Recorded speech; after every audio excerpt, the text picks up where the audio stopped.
ಪ್ರತಿಯೊಂದು ಹೆಣ್ಣುಮಕ್ಕಳು ಈ ಎಂಡೋಮೆಟ್ರಿಸಿಸ್ ಬಗ್ಗೆ ತಿಳಿದುಕೊಳ್ಳೋದು ತುಂಬ ಮುಖ್ಯ ಆಗಿದೆ.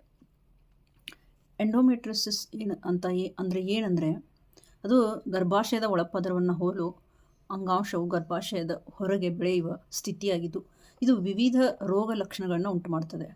ಗರ್ಭಾಶಯದ ಒಳಗೆ ದ್ರಾಕ್ಷಿ ಗೊಂಚಲು ಥರ ಇಷ್ಟಿಷ್ಟೇ ಚಿಕ್ಕ ಚಿಕ್ಕ ಸಿಸ್ಟ್ ಆಗ್ತಾ ಇರುತ್ತೆ, ಗುಳೆಗಳು ಆ ಥರನೂ ಆಗ್ಬೋದು, ದೊಡ್ಡ ಗಂಟುಗಳು ಕೂಡ ಆಗ್ಬೋದು. ಈ ರೋಗ ಲಕ್ಷಣಗಳು ಇದು ಕೆಲವು ರೋಗ ಲಕ್ಷಣಗಳನ್ನು ಕೂಡ ಉಂಟು ಮಾಡ್ತದೆ. ಈ ರೋಗ ಲಕ್ಷಣಗಳು ಅತಿ ತೀವ್ರವಾಗಿದ್ದಾಗ ಬದಲಾಗ್ಬೋದು ಮತ್ತು ಇವುಗಳನ್ನು ಕೆಲವು ಲಕ್ಷಣಗಳನ್ನು ಹೊಂದಿರ್ಬೋದು. ಅಂದರೆ ನೋವು ಸಂಬಂಧಿತ ಲಕ್ಷಣಗಳಿರ್ಬೋದು. ಕೆಲವು ವಿಪರೀತ ನೋವಾಗುತ್ತೆ. ಪೆಲ್ವಿಕ್ ಮಸಲಲ್ಲಿ ತುಂಬ ನಮ್ಮ ಹೊಟ್ಟೆಯ ಕೆಳಭಾಗದಲ್ಲಿ ದೀರ್ಘಕಾಲದ ಅಥವಾ ತೀವ್ರವಾದ ಕೆಲವೊಂದು ಸರಿ ತುಂಬ ನೋವು ಇರುತ್ತೆ, ಎಸ್ಪೆಷಲಿ ಪೀರಿಯಡ್ ಆದಾಗ ಮುಟ್ಟಿನ ಸಮಯದಲ್ಲಿ. ಸೊ ಹೆಚ್ಚಾಗಿ ಇದು ತುಂಬ ಕೆಟ್ಟದಾಗಿರುತ್ತೆ.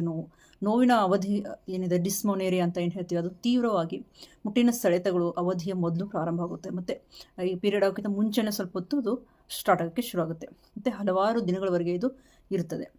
ಮತ್ತು ಇದು ಇಂಟರ್ಕೋರ್ಸ್ ಮಾಡುವಾಗ ತುಂಬ ನೋವು ಕೂಡ ಇರುತ್ತೆ ಲೈಂಗಿಕ ಚಟುವಟಿಕೆ ಸಮಯದಲ್ಲಿ. ಮತ್ತು ಡಿಸ್ಪೆರೋನಿಯಾ ಅಂತ ಹೇಳ್ತೀವಿ ಇದನ್ನು.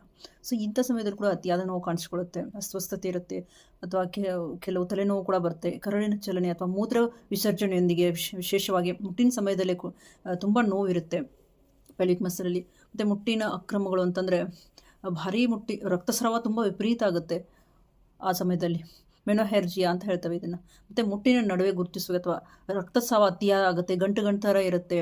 ಜೀರ್ಣಕಾರಿ ಮತ್ತು ಮೂತ್ರದ ಲಕ್ಷಣಗಳು ಏನಂತಂದರೆ ಇನ್ಫ್ಲಮೇಷನ್, ಮಲಬದ್ಧತೆ ಆಗುತ್ತೆ ಅಥವಾ ಅತಿಸಾರ ಆಗ್ಬೋದು, ವಿಶೇಷವಾಗಿ ಮುಟ್ಟಿನ ಸಮಯದಲ್ಲಿ. ಈ ಥರ ಸಮಯದಲ್ಲಿ ಆದಾಗಲೇ ಅದು ಇದಕ್ಕೆ ಸಂಬಂಧಪಟ್ಟದ್ದೇ ಇರುತ್ತೆ ಇದೆಲ್ಲ. ಸೊ ವಾಕರಿಕೆ ಅಥವಾ ನಮಗೆ ವಾಂತಿ ಬಂದಂಗೆ ಆಗ್ಬೋದು.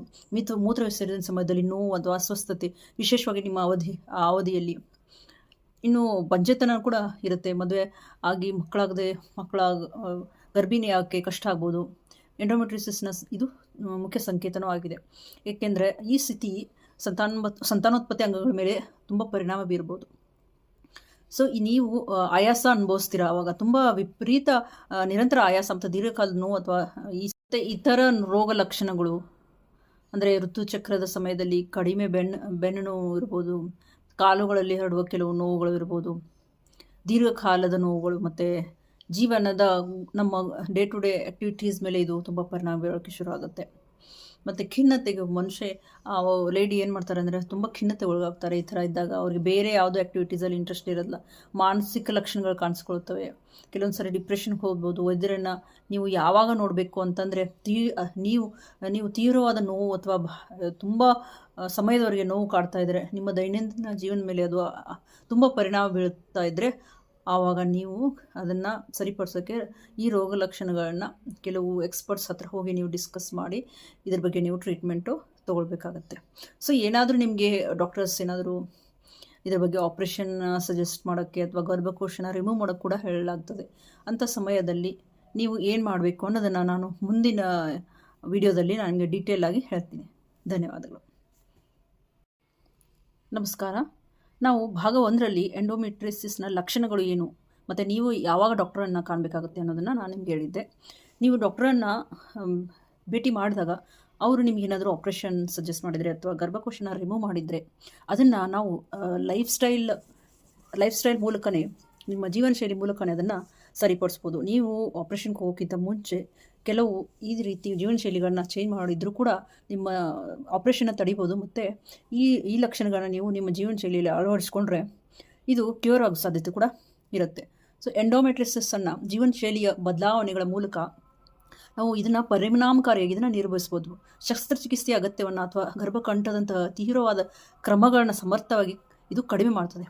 ಎಂಡೋಮೆಟ್ರಿಸಿಸನ್ನು ಸಂಪೂರ್ಣವಾಗಿ ನಿರ್ಮೂಲನೆ ಮಾಡಲಾಗದಿದ್ದರೂ ಕೂಡ ಅದರ ಮೂಲ ಕಾರಣಗಳನ್ನ ನಾವು ರೋಗ ಲಕ್ಷಣಗಳನ್ನು ಇದು ಸಂಪೂರ್ಣವಾಗಿ ಪರಿಹರಿಸಬಹುದು ಮತ್ತು ಮಹಿಳೆಯರಿಗೆ ಆಕ್ರಮಣಕಾರಿ ಕಾರ್ಯವಿಧಾನಗಳನ್ನು ತಪ್ಪಿಸೋಕ್ಕೆ ಸಹಾಯ ಮಾಡ್ತದೆ. ಇದು ಹೇಗೆ ಅಂದರೆ, ಮೊದಲನೇದಾಗಿ ನೀವು ಹಾರ್ಮೋನ್ಗಳ ಅಸಮತೋಲನವನ್ನು ಪರಿಹರಿಸಿ ಹಾರ್ಮೋನ್ಗಳನ್ನ ಇಂಬ್ಯಾಲೆನ್ಸನ್ನು ಬ್ಯಾಲೆನ್ಸ್ ಮಾಡ್ಕೋಬೇಕು. ಹೇಗೆ ಅಂದರೆ ಎಂಡೋಮೆಟ್ರಿಸಿಸ್ನ ಇದು ಇಸ್ಟ್ರೋಜನ್ ಅವಲಂಬಿತವಾಗಿದೆ. ಇಸ್ಟ್ರೋಜನ್ ಜಾಸ್ತಿ ಆದಾಗ ಈ ಥರ ಆಗುತ್ತೆ.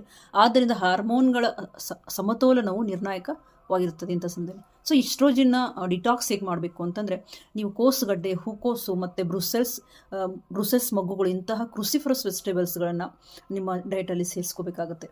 ಮತ್ತು ಕರುಳಿನ ಮೂಲಕ ಹೆಚ್ಚುವರಿ ಈಸ್ಟ್ರೋಜನನ್ನು ನೀವು ತೊಡೆದು ಹಾಕೋಕ್ಕೆ ಫೈಬರ್ ಭರಿತ ಆಹಾರವನ್ನು ಸೇರಿಸಿ. ನಿಂಬೆ ನೀರು, ಬೆಳಿಗ್ಗೆ ಎದ್ದು ಅರಿಶಿನ, ಬೆಳ್ಳುಳ್ಳಿ ಮತ್ತು ಬೀಟ್ಗೆಡ್ಡೆಗಳಂತಹ ಲಿವರ್ ಡಿಟಾಕ್ಸ್ಗಳನ್ನ ನಿಮ್ಮ ಡಯಟಲ್ಲಿ ಹೆಚ್ಚಾಗಿ ನೀವು ಸೇರಿಸಬೇಕಾಗುತ್ತೆ. ಮತ್ತು ಸೈನೋಸ್ಟ್ರೋಜಿನ್ಗಳನ್ನು ನೀವು ಮಿತಿಗೊಳಿಸಿ. ಪ್ಲಾಸ್ಟಿಕ್ಗಳು, BPA ಮತ್ತು ರಾಸಾಯನಿಕ ಸೌಂದರ್ಯವರ್ಧಕಗಳನ್ನ ಕೂಡ ನೀವು ತಪ್ಪಿಸಬೇಕಾಗ್ತದೆ, ಏಕೆಂದರೆ ಇವು ದೇಹದಲ್ಲಿ ಈಸ್ಟ್ರೋಜನ್ನ ಹೆಚ್ಚು ಮಾಡ್ತವೆ. ಸೊ ಅದರಿಂದ ಇಂಥವುಗಳನ್ನ ತಪ್ಪಿಸಿ. ನೈಸರ್ಗಿಕ ಹಾರ್ಮೋನ್ಗಳ ನಿಯಂತ್ರಣ ಹೇಗೆ ಮಾಡೋದು ಅಂದರೆ, ನೀವು ಅಗಸೆ ಬೀಜಗಳು ಮತ್ತು ಫ್ರೈಮೋಸ್ ಎಣ್ಣೆಯಂಥ ಹಾರ್ಮೋನ್ಗಳನ್ನ ಸಮತೋಲನಗೊಳಿಸೋಕ್ಕೆ ಸೀಡ್ಸ್ಗಳಾಗಲಿ, flax seeds, pumpkin seeds, chia seeds, sunflower ಸೀಡ್ಸ್ಗಳನ್ನ ಹೆಚ್ಚಾಗಿ ನಿಮ್ಮ ಡಯಟಲ್ಲಿ ನೀವು ದಿನಾಲೂ ನೀವು ಸೇರಿಸಬೇಕಾಗುತ್ತೆ. 1 ರಿಂದ 2 ಚಮಚ. ಇವು ತುಂಬ ಸಹಾಯ ಮಾಡ್ತದೆ. ಮತ್ತು ಉರಿಯೂತದ ಆಹಾರಗಳನ್ನ ನೀವು ತ್ಯಜಿಸಬೇಕಾಗುತ್ತೆ. ದೀರ್ಘಕಾಲದ ಉರಿಯೂತ ಅಂದರೆ ಕ್ರಾನಿಕ್ ಇನ್ಫ್ಲಮೇಷನ್ ಕ್ರಿಯೇಟ್ ಆಗುತ್ತೆ. ಅಂಥ ರೋಗ ಲಕ್ಷಣಗಳನ್ನು ಹೆಚ್ಚು ಮಾಡೋ ಆಹಾರ ಪದಾರ್ಥಗಳನ್ನು ಕೂಡ ತ್ಯಜಿಸಬೇಕಾಗುತ್ತೆ. ಹೇಗೆ ಅಂದರೆ ಪೌಷ್ಟಿಕಾಂಶ ಇದನ್ನು ನೀವು ಅಂಥ ಆಹಾರಗಳನ್ನ ತ್ಯಜಿಸಿ. ಈ ಥರ ಆಹಾರಗಳು ಉರಿಯೂತವನ್ನು ಕಡಿಮೆ ಮಾಡ್ತವೆ. ಎಂಥ ಆಹಾರಗಳಂದರೆ, ತಿನ್ನಲು ಯೋಗ್ಯವಾಗಿರುವ ಆಹಾರಗಳು. ಉದಾಹರಣೆಗೆ ಒಮೆಗಾ 3 ಆಮ್ಲಗಳಿರೋ ಕೆಲವು ಆಹಾರಗಳು, ಸಾಲ್ಮನ್, ಸೀಡ್ಸ್ಗಳು, ಅದೇ ಈಗಾಗಲೇ ಹೇಳಿದಾಗೆ seeds, pumpkin seeds, chia seeds ಮತ್ತು ಫ್ಲ್ಯಾಕ್ಸ್ ಸೀಡ್ಸು, ಇವುಗಳನ್ನು ನೀವು ಎಲ್ಲ ಸೀಡ್ಸ್ಗಳನ್ನ ನೀವು ವಾಲ್ನಟ್ಗಳಾಗಲಿ, ಬಾದಾಮಿ, ಈ ಥರ ಸೀಡ್ಸ್ಗಳನ್ನ, ಡ್ರೈ ಫ್ರೂಟ್ಸ್ಗಳನ್ನ ನಿಮ್ಮ ಡಯಟಲ್ಲಿ ಸೇರಿಸ್ಕೊಳ್ಬೇಕಾಗುತ್ತೆ. ಮತ್ತು ಉತ್ಕರ್ಷಣ ನಿರೋಧಕ ಭರಿತ ಆಹಾರಗಳು ಅಂದರೆ ಬೇರಿಗಳು, ಎಲೆಗಳು, ಸೊಪ್ಪುಗಳು ಮತ್ತು ವರ್ಣರಂಜಿತ ಕಲರ್ಫುಲ್ ವೆಜಿಟೇಬಲ್ಸ್ಗಳನ್ನು, ಗ್ರೀನ್ ಕಲರ್ ವೆಜಿಟೇಬಲ್ಸ್ಗಳನ್ನ, ಗ್ರೀನ್ ಜ್ಯೂಸ್ಗಳನ್ನ, ಥರದ ಕಲರ್ ಆಗಿರೋ ಹಣ್ಣುಗಳನ್ನ, ಕಲರ್ಫುಲ್ ವೆಜಿಟೇಬಲ್ಸ್ಗಳನ್ನ ತುಂಬ ನೀವು ನಿಮ್ಮ ಡಯಟಲ್ಲಿ ಸೇರಿಸ್ಕೊಳ್ಬೇಕಾಗ್ತದೆ. ಮಸಾಲೆಗಳಾದ ಅರಿಶಿನ ಮತ್ತು ಶುಂಠಿ, ಇವುಗಳನ್ನ ನಿಮ್ಮ ಒಂದು ಡಯಟಲ್ಲಿ ಸೇರಿಸ್ಕೋಬೇಕು. ಅರಿಶಿನ ನೀವು ಯಾವ ರೂಪದಲ್ಲಾದರೂ, ಟೀ ರೂಪದಲ್ಲಾದರೂ ತೊಗೋಬೋದು, ಅಥವಾ ಹರ್ಬಲ್ ಟೀ ಮಾಡಿ ನೀವು ಶುಂಠಿ ಅರಿಶಿನ ಹಾಕಿ ಹರ್ಬಲ್ ಟೀ ಮಾಡಿ ಆ ರೀತಿ ತೊಗೋಬೋದು. ತಪ್ಪಿಸಬೇಕಾದ ಆಹಾರಗಳು ಯಾವುವು ಅಂತಂದರೆ, ಇನ್ಫ್ಲಮೇಷನ್ ಕ್ರಿಯೇಟ್ ಮಾಡುವ ಆಹಾರಗಳನ್ನ, ಎಲ್ಲ ಆಹಾರಗಳನ್ನ ನೀವು ತಪ್ಪಿಸಬೇಕಾಗುತ್ತೆ. ಸಂಸ್ಕರಿಸಿದ ಅಂದರೆ ಪ್ರೊಸೆಸರ್ ಫುಡ್ಸು, ಸಕ್ಕರೆ, ಎಲ್ಲ ಸಂಸ್ಕರಿಸಿದ ಆಹಾರಗಳು, ಪ್ಯಾಕೆಟಲ್ಲಿ ಸಿಗೋ ಅವುಗಳು ತುಂಬ ದಿನ ಬಳಕೆ ಆಗಲಿ ಅಂತ ಪ್ರೊಸೆಸ್ಡ್ ಫುಡ್ಗಳು ಏನಿರ್ತಾವಲ್ಲ, ಅದರಲ್ಲಿ ಏನು ಕೆಮಿಕಲ್ ಹಾಕಿರ್ತಾರಲ್ಲ, ಅಂಥ ಆಹಾರಗಳನ್ನ ನೀವು ಇಂಥ ಸಮಯದಲ್ಲಿ ತೊಗೊಳ್ಳೇಬಾರ್ದು. ಎಲ್ಲ ಪ್ರೊಸೆಸ್ ಫುಡ್ಗಳನ್ನು ತ್ಯಜಿಸಬೇಕಾಗುತ್ತೆ. ರೆಡಿಮೇಡ್ ಫುಡ್ಗಳನ್ನ ತ್ಯಜಿಸಲೇಬೇಕಾಗುತ್ತೆ ನೀವು. ಸೊ ಡೈರಿ ಮತ್ತು ಗ್ಲುಟನ್ ಕೂಡ ಇವು ಉರಿಯೂತಕ್ಕೆ, ಇನ್ಫ್ಲಮೇಷನ್ಗೆ ಕಾರಣ ಆಗೋ ಮೇನ್ ಫುಡ್ಗಳು ಡೈರಿ ಫುಡ್ಗಳು ಮತ್ತು ಬೇಕ್ರಿ ಫುಡ್ಗಳು. ಡೈರಿ ಅಂದರೆ ಹಾಲನ್ನು ಕೂಡ ತ್ಯಜಿಸಬೇಕಾಗುತ್ತೆ. ನೀವು ಮಜ್ಜಿಗೆ ಬಿಟ್ಟರೆ ಎಲ್ಲನೂ ನೀವು ತುಪ್ಪ ಮತ್ತು ಮಜ್ಜಿಗೆ ಮಾತ್ರ ತಗೊಳ್ಳಿ, ಉಳಿದದ್ದೆಲ್ಲ ನೀವು ತ್ಯಜಿಸಬೇಕಾಗುತ್ತೆ. ಗ್ಲುಟನ್ ಅಂದರೆ ಗೋಧಿಯಲ್ಲಿರೋ ಆಹಾರನ, ಗೋಧಿಯಿಂದ ಮಾಡಿರೋ ಆಹಾರನ, ಮೈದಾ ಆಗಲಿ ಗೋಧಿ ಆಗಲಿ, ಇದು ಕೂಡ ಇನ್ಫ್ಲಮೇಷನ್ನ ಜಾಸ್ತಿ ಮಾಡುತ್ತೆ. ಅದರಿಂದ ಇಂಥ ಆಹಾರಗಳನ್ನು ಕೂಡ ನೀವು ತ್ಯಜಿಸಲೇಬೇಕಾಗುತ್ತೆ. ಮತ್ತು ಕೆಂಪು ಮಾಂಸ, ರೆಡ್ ಮೀಟ್ಗಳು, ಟ್ರಾನ್ಸ್ ಕೊಬ್ಬುಗಳು ಇರ್ತಾ ಇದರಲ್ಲಿ, ಇದನ್ನಂತೂ ತೊಗೊಳ್ಳೇಬಾರ್ದು ನೀವು. ಮತ್ತು ನಿಮ್ಮ ಗಟ್ ಹೆಲ್ತ್ಗೆ ಆಪ್ಟಿಮೈಸೇಷನ್ ಅಂತಂದರೆ ಹಾರ್ಮೋನ್ ನಿಯಂತ್ರಣ ಮತ್ತು ಉರಿಯೂತಕ್ಕೆ ನಿಯಂತ್ರಣದಲ್ಲಿ ಇರೋಕ್ಕೆ ಇದು ಆರೋಗ್ಯಕರ ನಿಮ್ಮ ಗಟ್ ಹೆಲ್ತನ್ನು ಇಂಪ್ರೂವ್ ಮಾಡೋಕ್ಕೆ ಮಹತ್ವವಾದ ಪಾತ್ರವನ್ನು ಇವು ವಹಿಸ್ತವೆ. ಸೊ ಪ್ರೋಬಯೋಟಿಕ್ಗಳು ಅಂದರೆ ಮೊಸರನ್ನ ಆದಾಗಲೇ ತೊಗೋಬೋದು ಅಂತ ಹೇಳಿದ್ನಲ್ಲ, ಮಜ್ಜಿಗೆ ಅಥವಾ ಮೊಸರು. ನಿಮಗೆ ಇಷ್ಟ ಆದರೆ ಅಥವಾ ನಿಮಗೆ ಚೆನ್ನಾಗಿ ಅದು ಡೈಜೆಸ್ಟ್ ಆಗ್ತಾಯಿದ್ರೆ, ನಿಮ್ಮ ಬಾಡಿಗೆ ಅಡ್ಜಸ್ಟ್ ಆದರೆ ಮೊಸರು ಅಥವಾ ಮಜ್ಜಿಗೆ ತೊಗೋಬೋದು. ಮತ್ತು ನೀವು ಇದು ತೊಗೋಬೋದು, ಗೆಣಸು ತೊಗೋಬೋದು. ಕಿಮ್ಚಿ ಅಂದರೆ ಇವು ಕರಳಿಗೆ ಇಷ್ಟವಾಗುವ ಆಹಾರಗಳು, ಕಿಮ್ಚಿ ಮತ್ತು ಸೌರ್ಕ್ರಾಟ್, ಉಪ್ಪಿನಕಾಯಿ, ಇಂಥ ಆಹಾರಗಳನ್ನ ನೀವು ಸೇರಿಸ್ಬೋದು. ಮತ್ತು ಜೀರ್ಣಕಾರಿ ಕಿಣ್ವಗಳು ಅಂದರೆ ಪೋಷಕಾಂಶಗಳನ್ನು ಹೀರಿಕೊಳ್ಳುವಿಕೆಯನ್ನು ಸುಧಾರಿಸಲು ಮತ್ತು ಈ ಇನ್ಫ್ಲಮೇಷನ್ನ ಕಡಿಮೆ ಮಾಡಲು ಸಹಾಯ ಮಾಡ್ತದೆ ಇವೆಲ್ಲ. ಸೊ ಪ್ರೀಬಯೋಟಿಕ್ಸ್ಗಳಲ್ಲಿ ಬೆಳ್ಳುಳ್ಳಿ, ಈರುಳ್ಳಿ ಮತ್ತು ಬಾಳೆಹಣ್ಣುಗಳಂತ ಇವು ತುಂಬ ಉತ್ತಮವಾಗಿರುತ್ತೆ. ಬ್ಯಾಕ್ಟೀರಿಯಾವನ್ನು ಪೋಷಿಸ್ತವೆ, ಗುಡ್ ಬ್ಯಾಕ್ಟೀರಿಯಾನ ಹೆಚ್ಚಿಸ್ತವೆ ಇವು. ಮತ್ತು ಒತ್ತಡವನ್ನು ಕಡಿಮೆ ಮಾಡಬೇಕು. ದೀರ್ಘಕಾಲದ ಒತ್ತಡ ಏನಿರುತ್ತೆ, ಎಂಡೋಮೆಟ್ರಿಸಿಸ್ಗೆ ತುಂಬ ಇದು ಕಾರಣ ಆಗುತ್ತೆ. ನೀವು ಈ ಥರ ಆಗಿದೆ ಅಂತ ತುಂಬ ಇನ್ನೂ ಚಿಂತೆ ಮಾಡ್ತಾಯಿದ್ರೆ ಅದು ಇನ್ನೂ ಜಾಸ್ತಿ ಆಗೋ ಚಾನ್ಸಸ್ ಇರುತ್ತೆ. ಯಾಕಂದರೆ ಇದು ಚೆನ್ನಾಗಿದ್ದರೆ ದೇಹ ಕೂಡ ಚೆನ್ನಾಗಿರುತ್ತೆ. ಎಂಡೋಮೆಟ್ರಿಸಿಸ್ನ ಲಕ್ಷಣಗಳನ್ನ ಇದು ಉಲ್ಬಣಗೊಳಿಸುತ್ತೆ, ಹೆಚ್ಚು ಮಾಡುತ್ತೆ. ಸೊ ಯೋಗ, ಧ್ಯಾನ ಇಂಥ ವಿಷಯದಲ್ಲಿ ನೀವು ತುಂಬ ಇದನ್ನು ಅಳವಡಿಸ್ಕೊಳ್ಬೇಕಾಗುತ್ತೆ ನಿಮ್ಮ ಜೀವನದಲ್ಲಿ.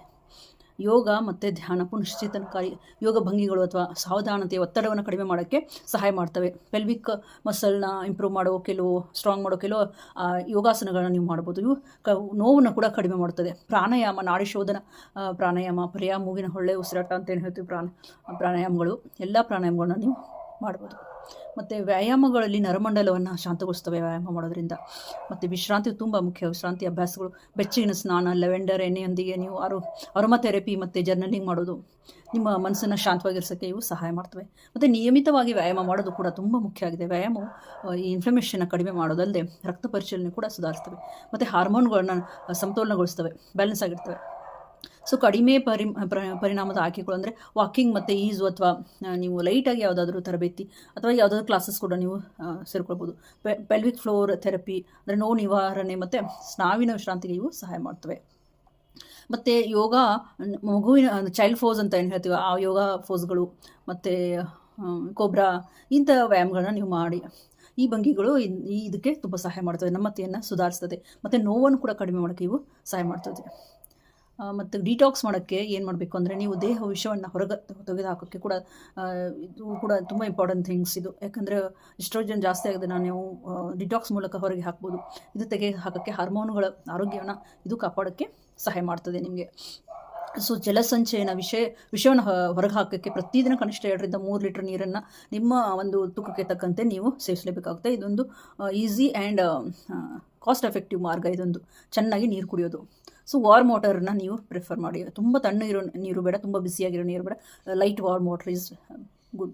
ಸೊ ಲಿವರ್ ಪೋಷಕ ಗಿಡಮೂಲಿಕೆಗಳು ಅಂದರೆ ಮಿಲ್ಕ್ ತಿಸೈಲ್ ಅಂತ ಏನು ಹೇಳ್ತೀವಿ, ಅದು ದಾಂಡೇಲಿಯನ್ ರೂಟ್ ಇಂಥವುಗಳನ್ನು ನೀವು ಬಳಸ್ಬೋದು. ಇವು ಕೂಡ ಸಿಗುತ್ತೆ ನಮಗೆ ಮಾರ್ಕೆಟಲ್ಲಿ.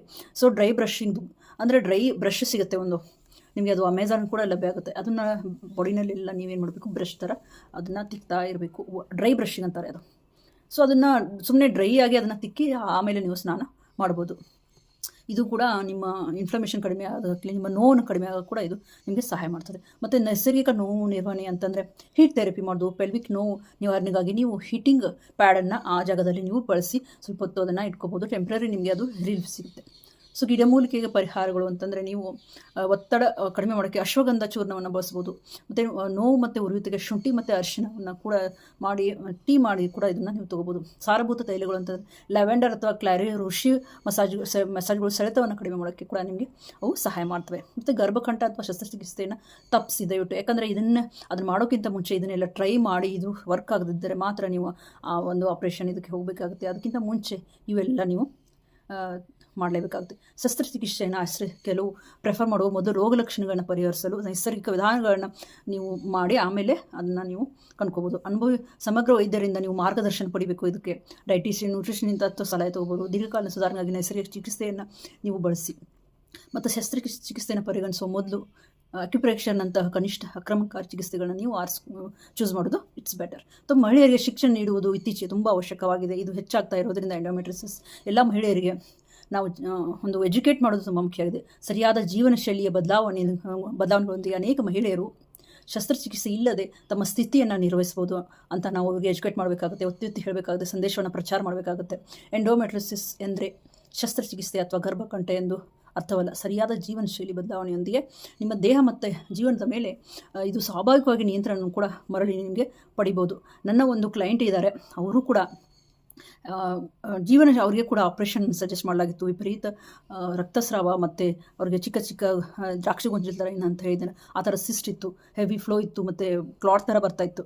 ನಾನು ಅವರಿಗೆ ಆಪ್ರೇಷನ್ ಸಜೆಸ್ಟ್ ಮಾಡಿದ್ರು. ಅವ್ರು ನನ್ನ ಮುಂದೆ ಬಂದು ಹೇಳಿದಾಗ ನಾನು ಅವರಿಗೆ ಜೀವನ ಶೈಲಿಯ ಎಲ್ಲ ಮಾರ್ಗಗಳನ್ನು ತಿಳಿಸಿ ಹೇಳಿ, ಈ ರೀತಿ ನೀವು ಅವರಿಗೆ ಆಪ್ರೇಷನ್ ಮಾಡೋದು ಕೂಡ ಬೇಡಾಗಿತ್ತು. ಸೊ ಅವರು ನಾನು ಹೇಳಿದ ಎಲ್ಲ ಒಂದು ಲೈಫ್ ಸ್ಟೈಲ್ ಏನಿದೆ ಅಲ್ಲ, ಸ್ವಾಭಾವಿಕವಾಗಿ ಎಲ್ಲ ಅವರು ಅಳವಡಿಸ್ಕೊಂಡ್ರು. ಅದು ಕೂಡ ತುಂಬ ಮುಖ್ಯ ಆಗುತ್ತೆ. ನಾವು ಎಷ್ಟೇ ಹೇಳಿದ್ರು ಅವಳು ಅಳವಡಿಸ್ಕೊಳ್ತಾ ಇದ್ದರೆ ಅವರಿಗೆ ಆಪ್ರೇಷನ್ಗೆ ಹೋಗ್ತಾರೆ. ಅವರು ಪೇಷನ್ಸ್ ಇರಬೇಕಾಗಿತ್ತು. ಸ್ವಲ್ಪ ದಿನ ಟೈಮ್ ತೊಗೊಂಡ್ರು ಕೂಡ ಇದು ಆಪ್ರೇಷನ್ ಇಲ್ಲದೆ ಸರಿಪಡಿಸ್ಬೋದು. ಸೊ ಆ ಒಂದು ನಾನು ಹೇಳಿರೋ ಎಲ್ಲ ಕ್ರಮಗಳನ್ನ ಅವರು ಕೈಗೊಂಡ್ರು. 2 ತಿಂಗಳು ತೊಗೊಂಡ್ರು. ಬಟ್ ಅವರಿಗೆ ಗುಣ ಆಯಿತು. ಅವರು ಆಪ್ರೇಷನ್ ಕೂಡ ಮಾಡಿಸ್ಕೊಳ್ಳಿಲ್ಲ. ಸೊ ಇವಾಗ ಅವರು ತುಂಬ ಚೆನ್ನಾಗಿದ್ದಾರೆ. ಅವ್ರಿಗೆ ಆಪ್ರೇಷನ್ ಆಗುತ್ತೆ ಕೂಡ ಇಲ್ಲ ಅಂತ ಹೇಳಿದ್ದಾರೆ. ಸೊ ಈ ರೀತಿ ನೈಸರ್ಗಿಕವಾಗಿ ಅದನ್ನು ಸರಿ ಮಾಡ್ಕೋಬೋದು ಅಂತ ಕೂಡ ನನಗೂ ಕೂಡ ಅದು ಮನವರಿಕೆ ಆಯಿತು. ಸೊ ಅದಕ್ಕೆ ನಾನು 3-4 ಪೇಷಂಟ್ ಮೇಲೆ ಕೂಡ ಇದೇ ಥರ ಟ್ರೈ ಮಾಡಿರೋದಕ್ಕೆ ಒಳ್ಳೆಯ ರಿಸಲ್ಟ್ ಬಂದಾಗ ನನಗೆ ಇದು ನ್ಯಾಚುರಲ್ ಆಗಿ ಕ್ಯೂರ್ ಮಾಡ್ಬೋದು ಅಂತ ತುಂಬ ಅದು ಕಾನ್ಫಿಡೆಂಟಾಗಿ ನಾನು ಇವಾಗ ಹೇಳಬಲ್ಲೆ. ಧನ್ಯವಾದಗಳು.